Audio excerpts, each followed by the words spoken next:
It rained a little while ago. Still a little wet out here.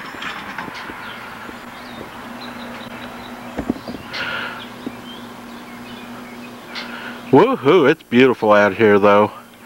This is a day that the Lord has made and I'm rejoicing and glad in it. This is your video host and your VLF fool, Edgar, and we're doing a outdoor visit to the loop garden. And here's my VLF loop. This is about 40 feet behind the house. That's my Dynaloop 2 HS, my fairly high sensitivity loop, and I can happily boast that I've received whistlers on this thing. So we'll zoom back out. I'm on the back porch, by the way, and we'll pause and then we'll take a little look around. I'm in the front yard. This is the north side of the house, and the street here, I'll not mention the name for the sake of privacy, is a fairly busy street here in Lebanon, Tennessee. Now from this viewpoint, our trees have grown out a little and won't get the best look. Okay, we're looking out north from the front side of the house, and there's the pole transformer.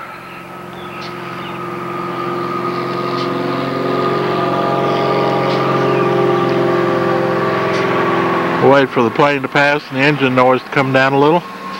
Okay, this is a 15 kVA pole transformer.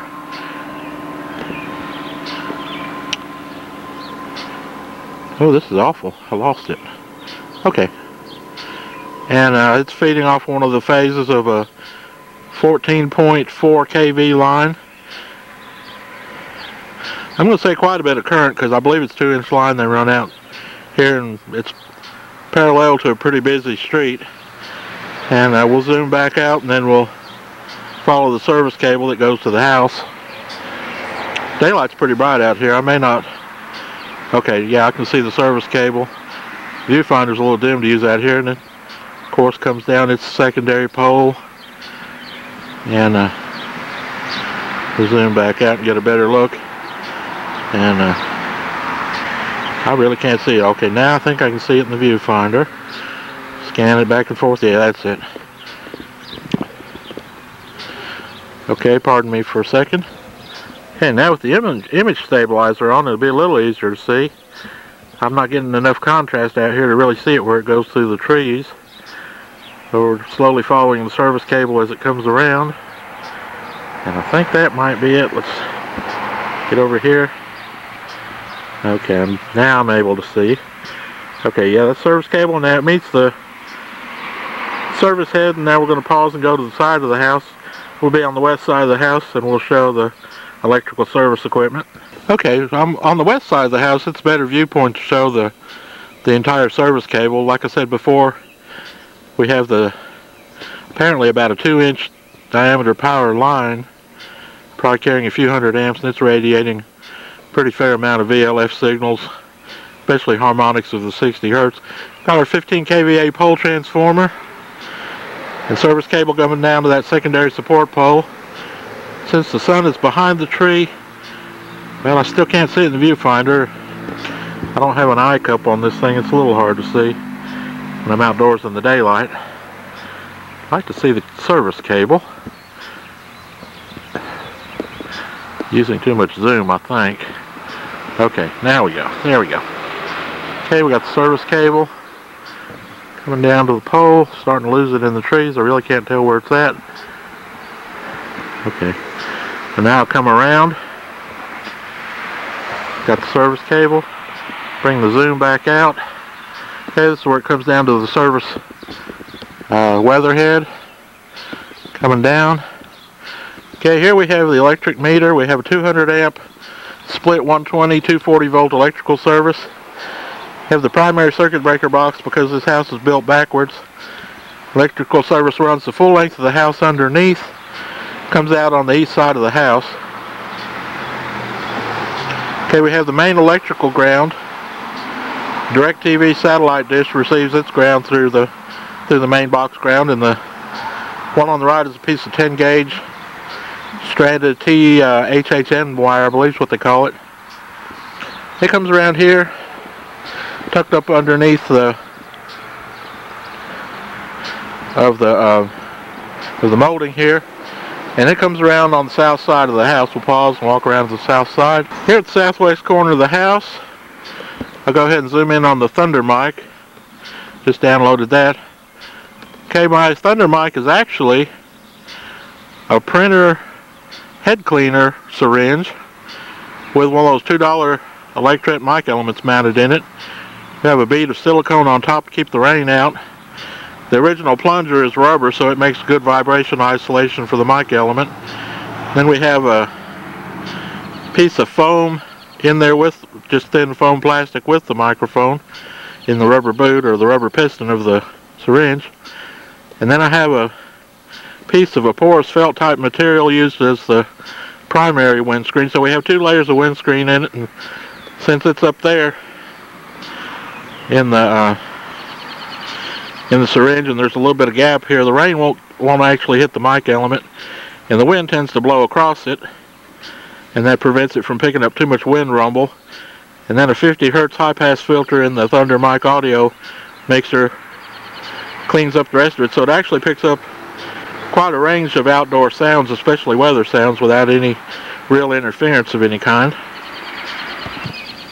The loop signal line comes in, and there's a lightning protector. It's a rather crude one, but it'll stop a moderate amount of discharge.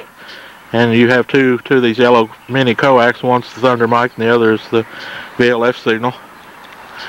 Okay, the phone company blessed me with a hook that has an open end, so I'm able to hook my extra cables and support wires in the same hook the phone company used. It's a good strong hook. My connections pull from the back, so they tend to counteract the weight of the phone company cable, so that tends to ease the stress on the house. Now we'll come around here and use a piece of plastic coated TV tower guy wire as a support wire. And I don't have as many zip ties or cable ties as I did a couple years ago. The weathering is causing them to break loose. So we follow it for a few feet, come up into the tree, and the tree limb supports it, and I'm actually looking to move it about half this distance from the house to avoid having the line hanging through a tree. The tree's a good 30 feet tall or more, and the wind blowing it causes stress on the cable because of the wind movement, and the tree's a better target for lightning than what the cable ought to be. So I'm going to bring it into about half this distance. Put the pan across the ground here. Okay, the lightning protector on the south side of the house. We come across maybe 40 or 50 feet until we actually get to the milk barrel or the milk bucket where the loop is. I'll probably have my friend dig me a post hole, and we're going to set the vertical 1.5 inch PVC pipe. We'll set it in the earth directly this time for less movement, and by that time we'll be near enough to the support corner of the house to where we'll only have a moderate amount of line to support, and at a low enough height to where it won't be such a target for the lightning. I've never been hit by the grace of God, so I'll consider myself a thankful, happy old dog. And of course, the movement of the tree limb, moving the signal line, does tend to make the loop move in high winds, and it could disturb the original null. And I found by walking the yard with the portable unit that I really didn't have a lot of variation in the hum level from this location to say about half as far over here, about halfway in between and a little nearer to me than the tree limb. And speaking of the tree limbs, we also have a concern because right about over here in this area we had a big limb fall, and it missed the loop by about 2 feet, and I'm pretty sure a heavy limb would shatter the loop on the way down, so I do want to be out from under the trees. And that is more or less the tour of the loop garden. So thank you, ladies and gentlemen. It was fun, and I'm just about desaturated with oxygen, so I better get on my hind end and off my feet. And it was a lot of fun. Thanks everybody. God bless, and bye bye.